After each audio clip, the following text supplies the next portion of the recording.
Sí, pueden poner sus teléfonos en aeroplano, por favor, para que no suenen en el transcurso de la clase.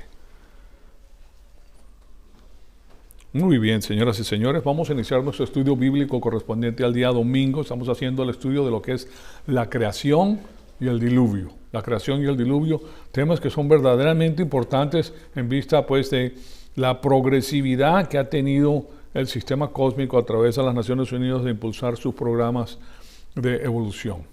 Y otra serie de programas, este solamente es uno de los multifacéticos empujes que tiene las Naciones Unidas para socavar pues todo lo que ha sido establecido a través de la cristiandad. Y en otros países también que no son cristianos también están socavando lo que ellos tienen para ponerlos pues bajo la sujeción de ese sistema cósmico.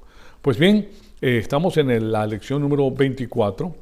Y lo primero que quiero hacer es entrar a que ustedes vean este asunto de lo que es la ciencia histórica. Y ya ustedes pueden ver que ya a la ciencia histórica le he puesto gato por liebre, porque no es la ciencia normal. Esta es una ciencia que tiene que ver con las conjeturas, las hipótesis y las suposiciones, etcétera, que ellos proponen.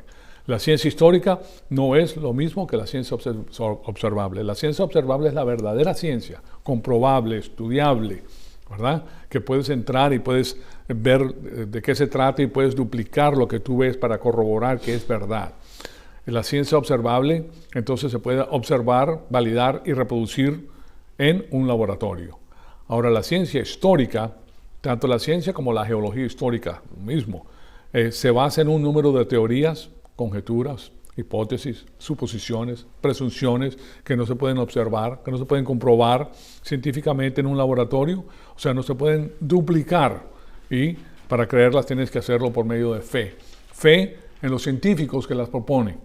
O sea, recuerden que esos científicos llegan a la Tierra muy poco tiempo, 80 años cuando lleguen ya viejos, y nuestro Señor siempre ha existido. Entonces, sabemos que la ciencia histórica es una religión secular, lo igual que es el comunismo, es una religión secular humana, se centra en el hombre, son religiones antropocéntricas, centradas en el hombre, no son religiones teocéntricas, centradas en Dios. Entonces, y la evolución es parte de esa religión secular. Entonces tenemos que tener eso en mente y sobre todo para aquellas personas que tienen hijos, que están en las universidades, que están en los colegios, que están en diferentes partes, este asunto de la evolución no lo tenemos que memorizar para que nosotros podamos, cuando hablamos con nuestros hijos, decirle de qué evolución me estás hablando. Y ya ese asunto de la evolución me da risa, me da cosquillas en el estómago. ¿Se recuerdan de eso?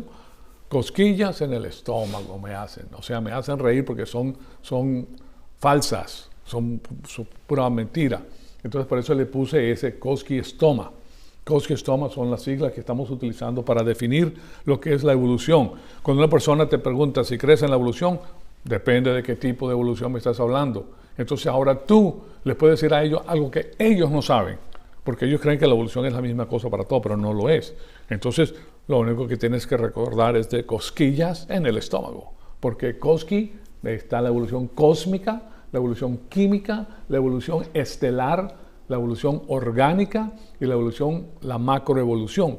Todas son mentiras, todas son inventadas por el hombre, todas son asuntos seculares y asuntos de validación humana, pero no se pueden comprobar. La única que nosotros creemos es en la macroevolución, la microevolución, que son las variaciones dentro del mismo género. Y ya les he dicho pues que el gato produce gatos, pueden ser gatos con pelos o sin pelos, gatos con pelo largo, pelo corto, amarillos, negros, verdes, pintados, lo que tú quieras. Entonces, son verdes cuando le cae la pintura arriba, pero de todas maneras, sí me entienden lo que le estoy diciendo. Entonces, bajo la teoría de la evolución cósmica, se trata del origen del tiempo y del espacio, de la materia que vienen de la gran explosión. O sea que eso, claro está, es creer en un punto cósmico que explota y tiene una densidad tan extraordinaria que produce todo el universo. Entonces, la evolución química es la siguiente, que es el origen de los 118 elementos en la tabla periódica, parten del hidrógeno. O sea, del hidrógeno sale el oro, del hidrógeno sale el hierro, del hidrógeno sale el plomo. ¿Sí me explico? Del hidrógeno salen los gases, del hidrógeno sale todo, según ellos. O sea que tienes que tener una fe extraordinaria para creer lo que dicen ellos.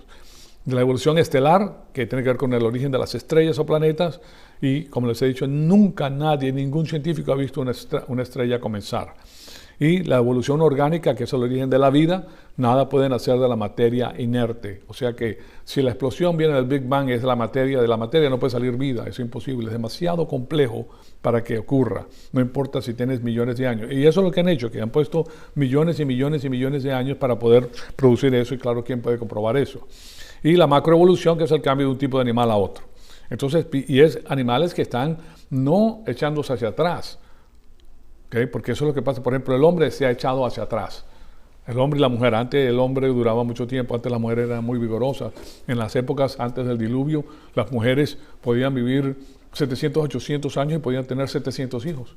O sea, no era nada, y regresaban a su forma estética normal, no se envejecían, o sea, los genes eran muy fuertes. Hoy en día no, ahora miren lo que hemos llegado, mírenme a mí, miren lo que hemos llegado en la evolución humana, si se dan cuenta. O sea que es al revés, ese asunto de la microevolución va hacia atrás, pero según ellos, la macroevolución va hacia adelante. O sea, se mejora y mejora y mejora y mejora, pero no es así. Bueno, entonces le quería poner eso para que se recuerde de este tema tan importante, porque esto, ustedes, yo sé que en los trabajos de ustedes no lo escuchan, pero los hijos de ustedes sí lo están escuchando. Y tú puedes sentar a tu hijo o tu hija y le puedes decir, mija, no se pongan a creer en esto, ustedes escuchen al maestro y si le van a hacer pasar un examen, pues denle las respuestas que ellos quieren, pero tú personalmente, internamente, tienes que saber que es una mentira. ¿Okay? ¿Me explico? No te vas a poner a debatir con el profesor porque de nada te sirve. Lo que hay que hacer es que tú sabes cuál es la verdad, pero esa verdad te la tiene que inculcar tu padre o tu madre en tu casa. Entonces, la semana pasada estuvimos viendo estas palabras en el hebreo que les puse en el pizarrón, que describen cómo el pueblo de Israel interpretaba las palabras claves que se encuentran en Génesis 1.1. Porque Génesis 1.1, de ahí parte, de Génesis capítulo 1 al 11, parte toda la Biblia, señoras y señores. O sea que si tú puedes socavar a Génesis 1, del capítulo 1 al capítulo 11, socavas toda la Biblia. No hay necesidad de un Salvador. Si ven el daño tan tremendo, o sea, le estoy dando el fin de todo esto. Y todo es propuesto. Ya estos tanques pensantes de personas en las Naciones Unidas han descubierto que tienen una brecha al que ellos pueden explotar, y la brecha se encuentra en el capítulo 1, versículo 1 al versículo 2.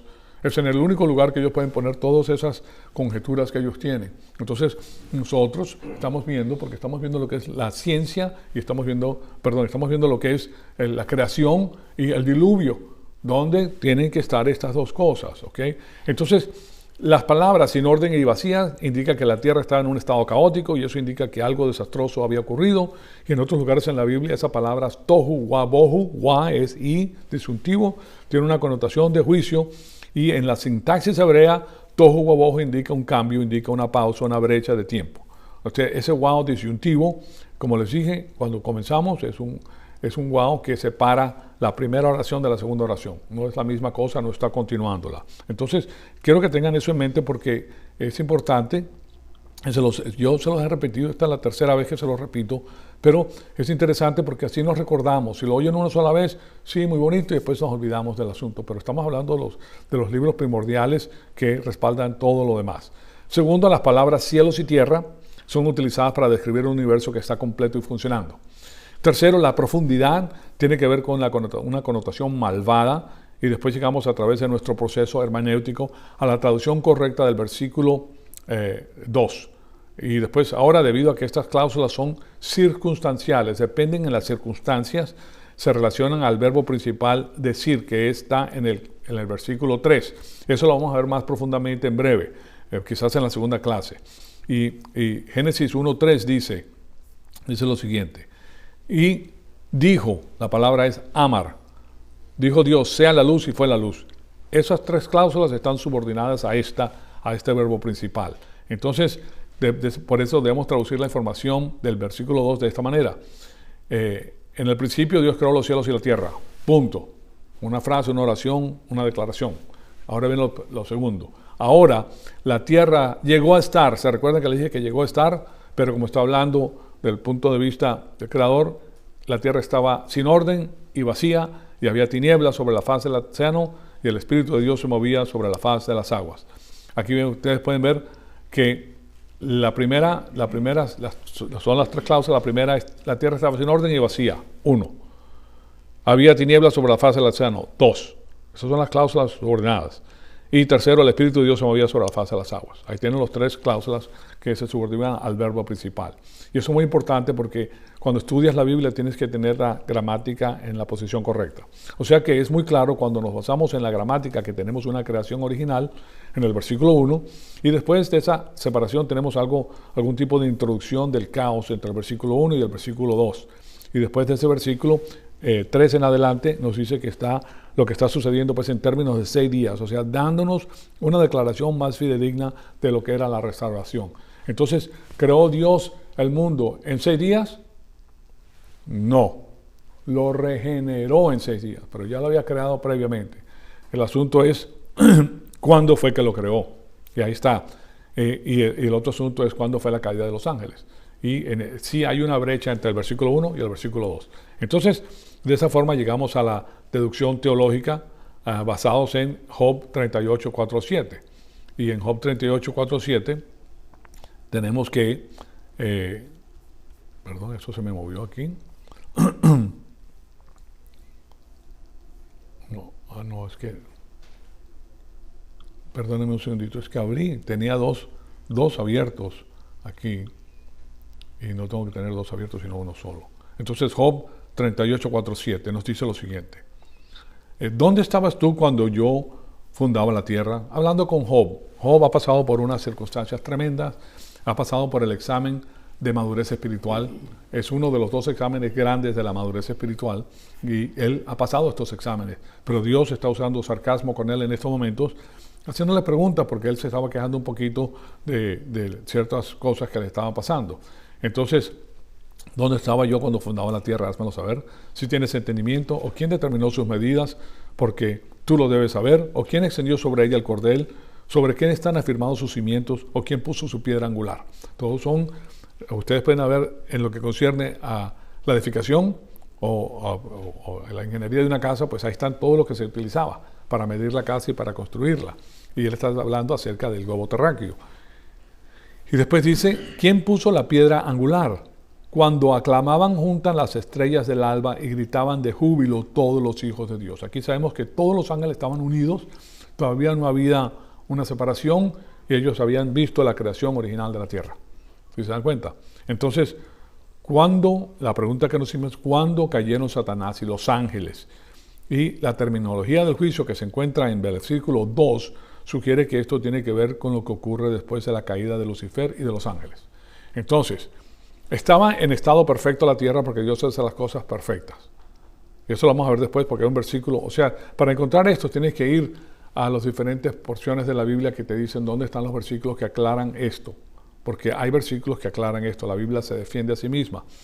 Lo que estamos viendo es que si vas a hacer el pastel, tienes que tener los ingredientes. Bueno, el pastor sabe dónde están los ingredientes y busca los ingredientes, los une y entonces ahí te da la información para que la puedas comer. Entonces, después de la caída de Lucifer y los ángeles fue que ocurrió el asunto de que Dios tapara la tierra en la oscuridad y lo congeló básicamente la tierra y después la volvió a dar forma porque había un juicio con los ángeles. Entonces, lo que tenemos aquí es un caos, lo cual es el resultado de la caída de Lucifer y de la rebelión angélica completa. Y como resultado de esa acción hay un juicio en contra de esos ángeles y la morada de los ángeles antes de la caída era este planeta. ¿Oyeron eso? Este planeta mantenía a estos ángeles. Era completamente diferente a lo que existe ahora porque los ángeles son ángeles de luz. Y yo les he dicho que hay un par de teorías, si lo pueden decir de esta manera, basados en las piedras que se utilizan, que esto era como piedras finas que reflejaban a los ángeles en diferentes formas y para ellos era algo precioso lo que veían, que ellos no necesitan comer, no necesitan muchas cosas, simplemente es un lugar que para ellos era sumamente precioso. Entonces, y claro está, ellos tenían suficiente pues comercio entre ellos. Entonces, la morada de los ángeles antes de la caída era el planeta Tierra y la Tierra llegó a ser el escenario de la rebelión de Satanás en contra de Dios y su juicio y como resultado Dios lo cubrió de oscuridad. El mundo completamente oscuro entonces va a ser congelado debido a que no hay luz y no hay calor. Y es durante ese periodo de tiempo que Dios juzga a los ángeles que cayeron. Y es en ese momento que Satanás se levanta y reta la habilidad de Dios de gobernar su creación y asevera que Él no le ha dado una oportunidad justa para probar su caso, que Él lo puede hacer. Porque Él dijo, yo seré como el Dios Altísimo. ¿Verdad? Entonces se revela la criatura en contra de Dios y quiere hacer las cosas sin Dios. Y Él dice que la puede hacer sin Dios. Ahí está el problema. Ese es el problema que tiene el ser humano, que quiere hacer las cosas sin Dios, a su manera, ¿verdad? Y ese es un problema grave porque a nosotros nos descarrila. Y después de eso, Dios va a restaurar entonces la tierra y va a arreglar este nuevo universo en el cual va a exponer el caso en el planeta Tierra para darle a Satanás la oportunidad de demostrar que Satanás puede hacer lo que puede hacer Satanás, y Dios le va a demostrar que ninguna criatura puede vivir o operar independientemente de su creador. Nosotros no lo podemos hacer. Nosotros necesitamos tener a nuestro creador. Y esto lo conocemos como el juicio de la apelación de Satanás. Yo les he presentado el juicio de apelación de Satanás en un diagrama y concuerda perfectamente bien con las dispensaciones. Los periodos históricos de administración divina concuerdan con el juicio de apelación de Satanás hasta su finalización en la tribulación y posteriormente en el milenio cuando ellos estén encarcelados. Ahora, también vimos que el concepto de la oscuridad o tinieblas en la Escritura siempre ha tenido esa connotación negativa. Y vimos la palabra Osek, ¿verdad? H-O-S-E-K. Y lo vimos en Éxodo 10:21, en Éxodo 10:22, en Salmos 35:6, en Joel 2:2. Y también en el Nuevo Testamento la palabra scotos la vimos en Mateo 4:16 y en Juan 3:19. Yo se las puse en el pizarrón. Y la tercera palabra hebrea fue taom, que significa profundo, y muchas veces se utilizaba simbólicamente para hablar del caos y de la muerte. Y le cité a Ezequiel 26:19 en esa ocasión. Ahora, cuando nosotros vemos a estos textos que les estoy mencionando, debemos inferir que entre Génesis 1:1 y Génesis 1:2 hay algo radicalmente diferente. Hay un cambio que ha tomado lugar como resultado de una acción que no es mencionada en el versículo 1. O sea, el versículo 1 no menciona lo que pasó. Simplemente que Dios hizo la oración completa y después viene el desorden que existía ahí. Y ustedes dirán, bueno, ¿por qué está repitiendo tanto esto, pastor? Porque este es el punto principal que utiliza el sistema cósmico para socavar a la Biblia, señoras y señores. Este es el punto que le están enseñando a nuestros hijos. Esto es el asunto que yo quiero que ustedes entiendan. Y quiero que ustedes vean cómo entró esto a la iglesia. ¿Se dan cuenta? Porque una vez que tú sepas, entonces ya tú tienes suficiente información para ponerle paro al asunto. Y nosotros, que somos los embajadores, que estamos creciendo, somos los que nos paramos en la brecha, como quien dice. Nosotros nos paramos ahí y decimos, no, esto no es así. Entonces, aquí vemos que no se menciona ninguna de las circunstancias cuando Dios habló. Y después vemos que eso indica que hay algún tipo de brecha y está basada en la gramática, en el vocabulario y en la teología. Entonces, tenemos una brecha de tiempo. Ahora, ¿de cuánto es hecha brecha de tiempo? Porque es ahí donde se inyecta el sistema cósmico. Ahí ven la oportunidad porque no dice nada acerca de la brecha. Entonces está abierta para la especulación. Pero resulta que la Biblia sí nos habla a nosotros en términos diferentes acerca de ese tiempo. ¿Okay? Y nos los da para que nosotros conectemos los puntos. Conectas el 1, ustedes han visto los puntitos de un rompecabezas, el 1, 2, 3, o sea, y tú lo vas uniendo y sale una figura. Pues Él nos da a nosotros para que hagamos eso y es parte de nuestro crecimiento espiritual. Para llegar ahí tenés que conocer más de la Biblia, tenés que indagar, tenés que estudiar. Entonces, aquí vemos que esa brecha está basada en la gramática, en el vocabulario y en la teología. Sí hay una brecha. Ahora, ¿qué es lo que ha hecho el sistema cósmico con la brecha? ¿Okay?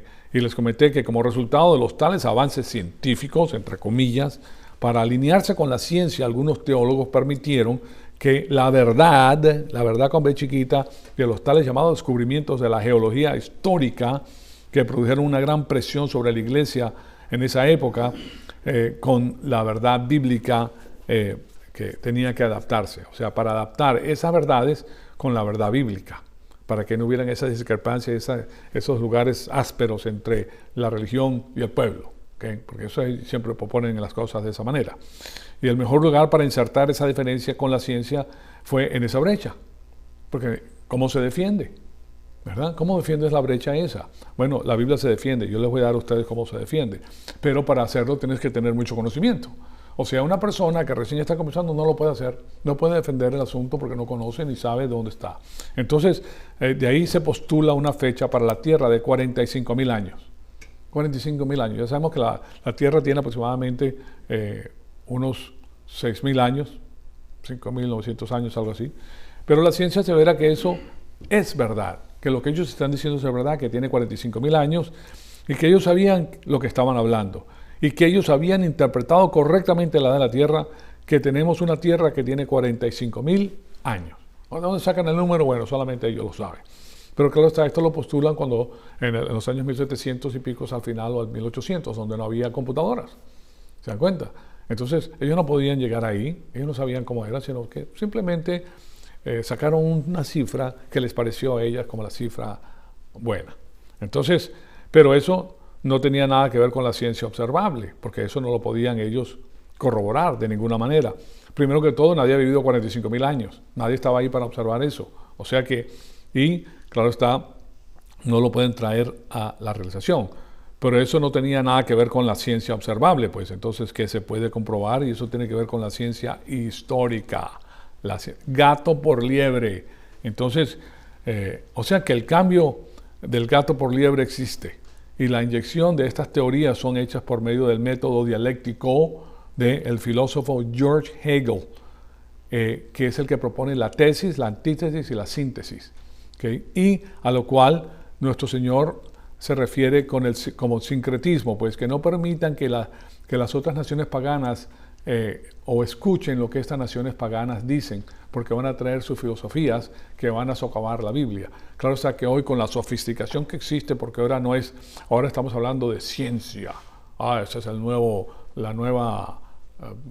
nombre, pero nuestro Señor dice: yo destruiré el conocimiento de los entendidos y la ciencia de los científicos. Lo voy a destruir, porque ellos no saben nada.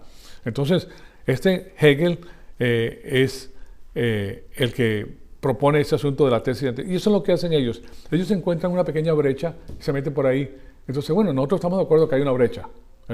Aquí está la tesis. Ustedes dicen que hay una brecha, tesis. Nosotros también decimos que hay una brecha, antítesis. Pero la brecha tiene tanto tiempo. Entonces aquí le agregan algo y ahora ponen eso como el nuevo. Entonces ya abrimos la brecha. Ahora podemos inyectar y tú tienes que tener suficiente conocimiento para refutar lo que yo te estoy diciendo. Si no tienes suficiente conocimiento, nosotros sí tenemos el respaldo de la ciencia. Pero la ciencia que tienen no es la ciencia observable, sino la ciencia histórica, que la meten como gato por liebre. ¿Sí me explico? Entonces, ahí van socavando hasta que echan abajo todo el concepto bíblico. Pero permíteme decirle quién era este señor de Hegel. Y aquí tiene la fotografía de este señor. Era un alemán, ¿verdad?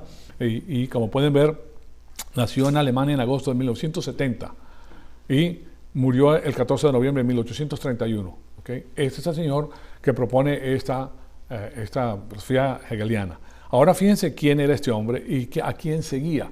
Era un teólogo, él se educó en un seminario teológico y ahí donde conoció a muchas personas, porque esas eran las escuelas más fuertes que existían en esa época. Pero se iban por la tangente. Le fascinaron las obras de Platón, de Aristóteles, de Descartes, de Spinoza, de Kant y de Rousseau. ¿Okay? Y la Revolución Francesa, la cual acabó rechazando él porque cuando esta cayó en manos del terror jacobino. Claro está que el resultado de la separación de Dios por medio de estas filosofías conduce a la revolución y conduce al acabose. ¿Okay? Entonces él lo que se da cuenta es que al final eso no funcionó y él se retira de ese pensamiento, porque no, siendo un gran pensador, pues no pudo pensar el resultado de esa manera de pensar, sin Dios. Entonces, considerado por la historia clásica de la filosofía, considerando de la filosofía como el representante de la cumbre del movimiento decimonónico alemán del idealismo. Fíjense ustedes, si quieren las cosas que sea una panacea. Panacea es un lugar hermoso como Disneyland, en que todas las cosas son muy bonitas y nadie tiene hambre y la gente trabaja poco y todo el mundo se quiere y no hay naturaleza pecaminosa. Disneylandia para los adultos, lo cual no existe, ¿correcto? Pero él tenía el idealismo filosófico y para creer eso tú tienes que creer que las personas todas son buenas. O sea que eso desmiente la Biblia desde el comienzo. Entonces, y como un revolucionario de la dialéctica, esa es la dialéctica, la tesis, la antítesis, que es lo que utiliza también el pasado presidente, que era un experto en esto de paso, habría de tener un impacto profundo en el materialismo histórico de Karl Marx. Ustedes saben quién es Karl Marx, ¿verdad? Karl Marx es el que inicia el comunismo, señoras y señores.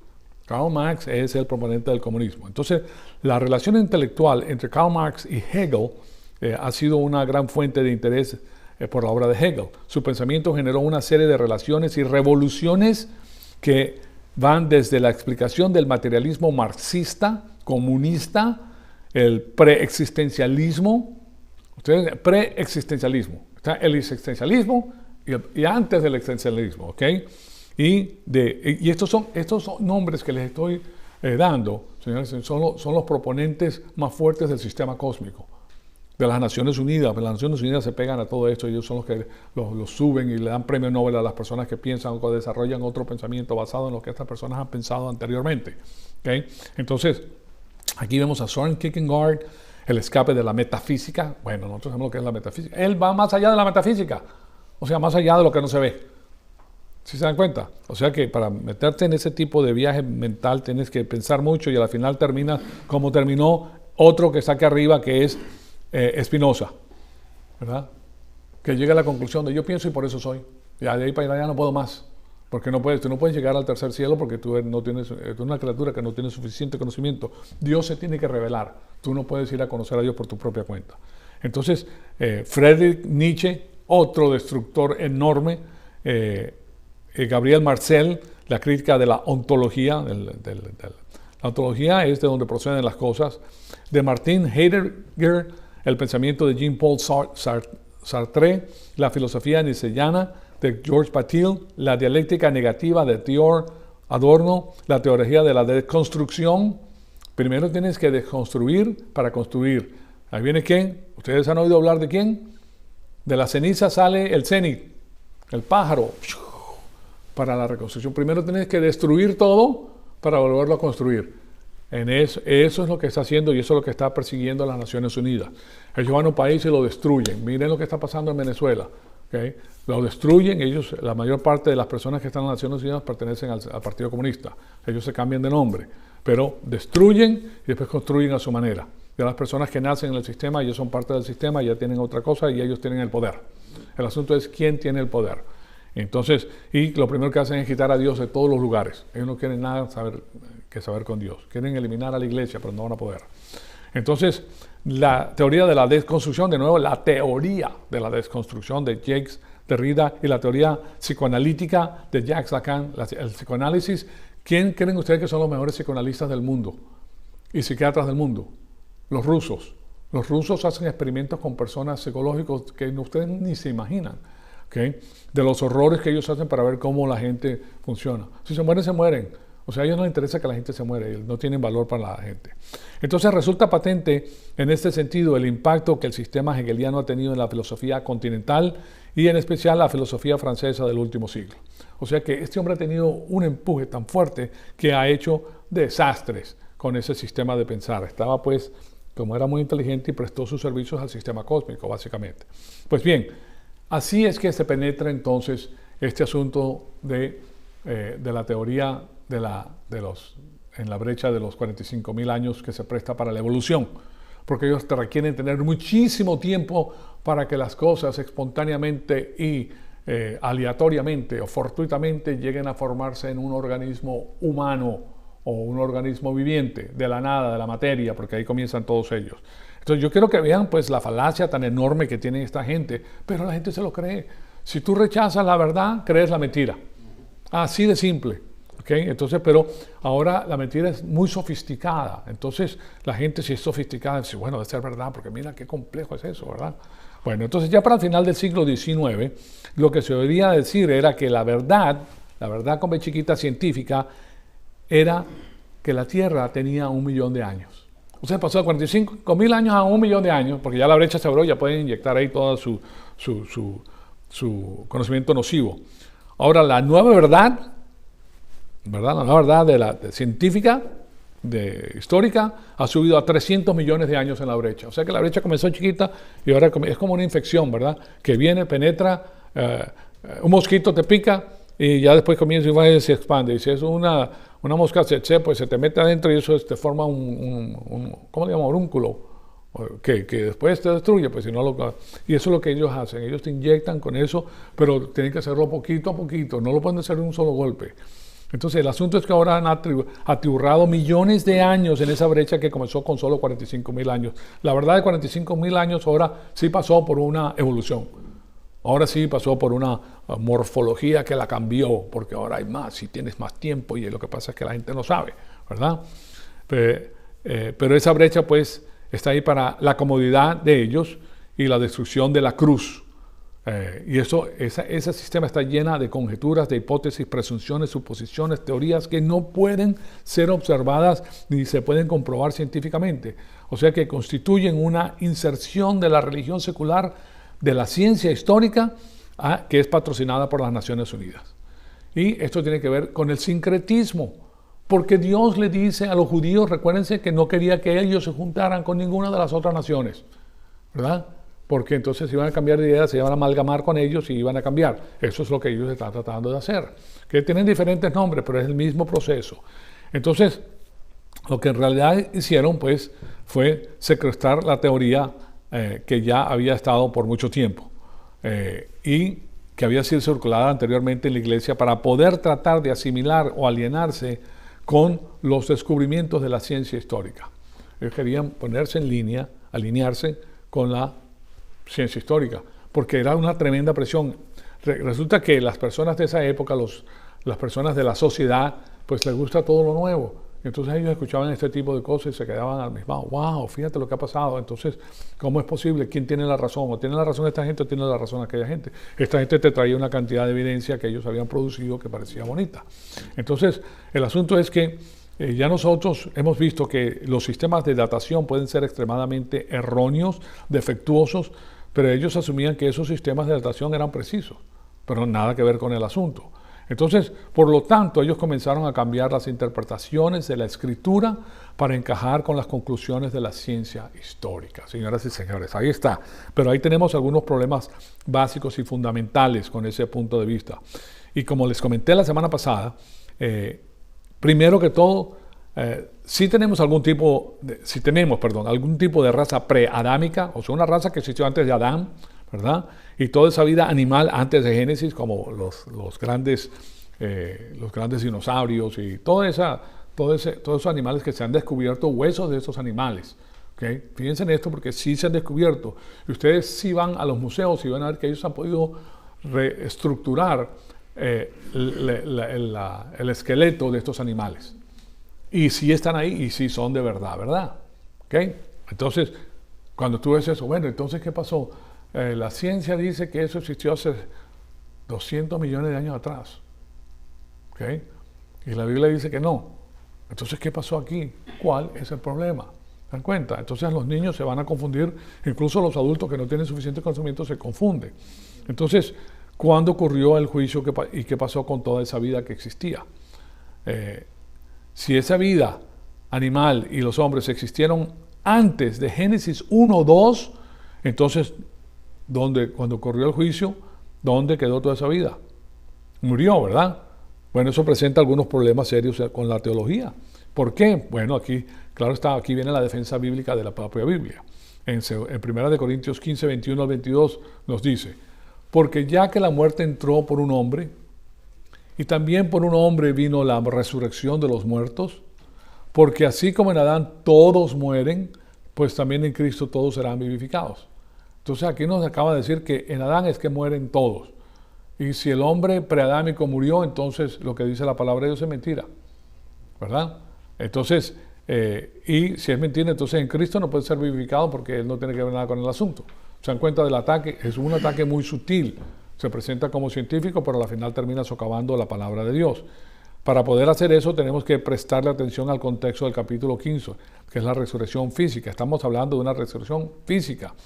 Mas ahora Cristo ha resucitado de entre los muertos, primicias de los que durmieron. Fíjense que ayer estuvimos estudiando las primicias, los primeros frutos. Las primicias son los primeros frutos, es lo mismo, Él es el que primero sale, ¿verdad? De la fiesta, una de las fiestas solemnes de Israel. ¿Cuál fiesta es esta? ¿Qué número de fiesta es? la tercera. ¿Okay? El primero en la Pascua, pan sin levadura, y después viene los primeros frutos. Y el cuarto es el día de Pentecostés. Después vienen las trompetas que estamos estudiando, ¿verdad? O sea que, y después viene el día de la expiación, y después viene el día de los tabernáculos. Esas son las fiestas que enseñan el mapa de la progresividad del plan de Dios para Israel. Que eso se va a cumplir al pie de la letra, como ya cumplió 4 de las promesas que hizo con las primeras fiestas. De todas maneras, aquí dice, los primeros frutos de los que durmieron. Entonces él durmió, eso quiere decir que murió. Y claro está, fíjense que hasta ahora Cristo ha resucitado de entre los muertos, primicias de los que durmieron, no de todos, no de todos, porque los otros están muertos, sino los que durmieron. ¿Quiénes son los que duermen? Los creyentes. Bueno, mueres y 20 resultados. Tú sabes que eso solamente es un poquito de tiempo nada más, pero los otros no. Bueno, entonces, de todas maneras, es muy interesante. En este versículo tenemos la muerte física, no la muerte espiritual. Y después de esto, Pablo declara un principio en el versículo 21. Y claro está, por medio del hombre vino la muerte, y por medio del hombre también vino la resurrección de los muertos. De acuerdo con este versículo, la muerte no puede preceder a Adán. Eso significa que no puede existir ningún tipo de hombre cromañón, ¿verdad? Ustedes han visto todas las definiciones que tiene esta gente, porque se luce, como tienen tanto dinero y mientras más crean ellos, más dinero les cae. Entonces ellos te dan, ustedes han visto el chango y después se para, y después se sigue parando, y después se sigue parando, y después termina pues como un hombre erecto, Homo sapiens erectus, ¿ok? Pero eso es una conjetura desde el comienzo al final. No han encontrado un solo hueso que haga transición. O sea, ni uno. O sea que, claro, que es asunto que ellos proponen para que la gente se lo crea. Y cada vez que tú ves televisión o que ves algo, sobre todo algún asunto científico, algo, o te hablan de la naturaleza y esto, muy bonito, te dicen, sí, porque hace 2 millones de años atrás, lo primero que te dicen, así sutilmente te lo sueltan. Dices, hace 2 millones años. No tiene nada que ver con 2 millones de años atrás. Entonces, veamos esto porque de acuerdo con este versículo, la muerte no puede preceder a Adán. Y si tienes algo que muere físicamente antes de Adán, entonces Cristo no tuvo necesidad de ir a la cruz, ¿verdad? Si la muerte entra en el mundo antes de que Adán pecara, entonces la muerte aún en el reino animal no es el resultado del pecado original de Adán. ¿Se dan cuenta?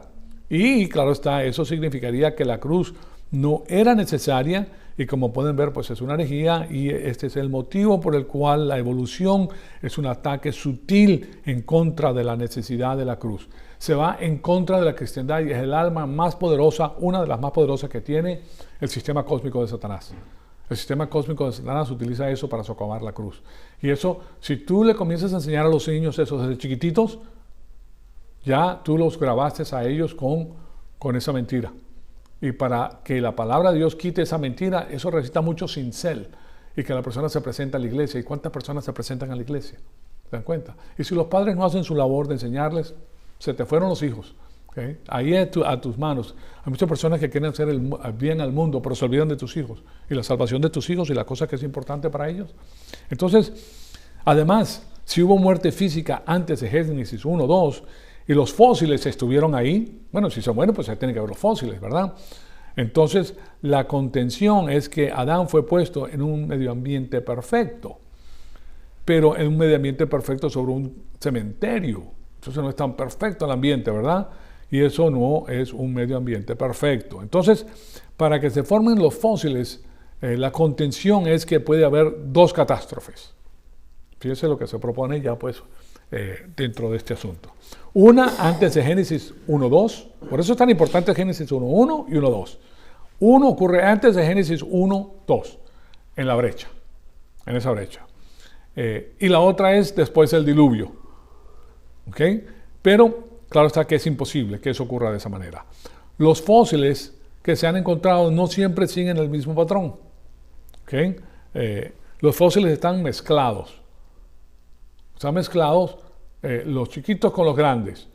O sea que, según ellos, la evolución ocurre desde la ameba que sale del mar y después termina con una tortuga, o después sigue evolucionando, termina en un pájaro, termina en algo.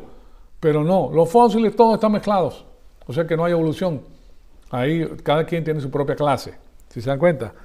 Todos los fósiles que se han formado han tenido que ser formados por el mismo evento catastrófico, no por dos eventos separados, uno en Génesis, antes de Génesis 1:2, y el otro en Génesis 7, que es el diluvio. ¿Okay? Dios le da la información a Noé en el capítulo 6, pero en el versículo 7, en el capítulo 7 comienza el diluvio. Entonces, y claro está, o es el evento catastrófico del diluvio de Noé, o es el primero de Génesis 1:2, pero no puede ser primera de Génesis 1:2. ¿Por qué? Porque no puede existir vida antes de Adán. ¿Por qué? Porque hay un conflicto angélico y Dios creó al hombre para resolver el conflicto angélico. Entonces, y la tierra estaba sellada, ahí no podía crecer nada. Ahora, si es un evento catastrófico, vamos a suponer que fue en Génesis 1:2, durante la brecha, después tenemos en Génesis 7:11 al 12, para que se conteste la Biblia a sí misma, el día 17 del segundo año, 600 de la vida de Noé, en este día fueron rotas todas las fuentes del gran océano. Cuando dice fueron abiertas las fuentes del gran océano, se está hablando del movimiento platectónico, ¿verdad?, que se generó en esa ruptura y lo que causa eso, si uno chiquitito de, ¿cuánto fue? 9 puntos en el océano del este de Japón causa un maremoto, que ustedes lo vieron en la televisión, cómo el mar se llevaba todo por frente con una cosa chiquitita, un evento pequeñito. Imagínense la dimensión de este evento mundial, desde casi al polo norte hasta casi al polo sur. Y no solamente eso, sino que todos la platectónica son los platos donde están los continentes, con la separación de Pangea, que es donde estaba toda la tierra. Imagínense el movimiento que eso causa y el olaje que causa eso. Eso hace que esto pues ebulla en las aguas, que caiga lluvia. Cuando comienza a hacer eso, hay tanto calor por la parte adentro del globo terráqueo que el agua se evaporaba instantáneamente. Esa agua subía y se llenaba las lluvias y llovía. Por eso llovió 40 días y 40 noches llovió, porque estaba en un sismo espectacular en la faz de la tierra que causaba todo ese movimiento extraordinario. Entonces, fueron abiertas las ventanas de los cielos. Entonces, hay dos eventos especiales que pasan. En ese día fueron rotas todas las fuentes del gran océano y fueron abiertas las ventanas de los cielos. O sea, abajo hubo esa ruptura platectónica que expone la manta. ¿Cómo se dice mantle en inglés, en español? Placas. No, estoy hablando del calor, porque eso abajo tiene un calor extraordinario, miles de grados de temperatura. ¿Ah?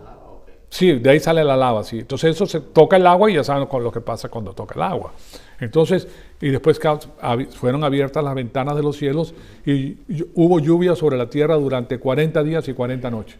O sea, era tanta la ebullición, era tanto el desbarajuste. Imagínense los océanos que hicieron y cómo se levantó el agua. ¿Okay? O sea que eso fue algo extraordinario.